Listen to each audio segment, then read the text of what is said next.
Hello there, and welcome to this particular homework task. This is a combination of various different types of arithmetic maths questions, from adding to subtracting to fractions to dividing and multiplication as well. So let's just do one of these questions as an example.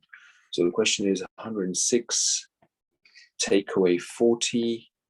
So we put the numbers underneath each other. We always put these numbers, the bottom numbers, starting from the right first. So 6 take away 0 is 6.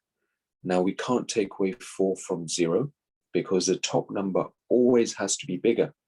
So we're going to cross 1 out, turn it into 0, and borrow the 1 to the right here to make 10. So 10 take away 4 is 6, and then 0 take away nothing is 0. And that gives us an answer 66. So we do not need to put the 0 at the beginning here.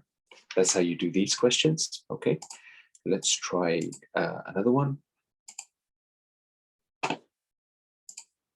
Just as an example.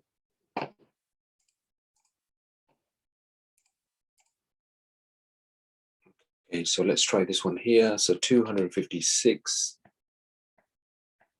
Add 372. So just put the numbers on top and underneath each other. We're just going to add them vertically, so top to bottom. So 6 add 2 is 8.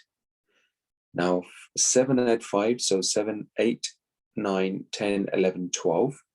So what we do here is we put the right number. So the answer is 12 here.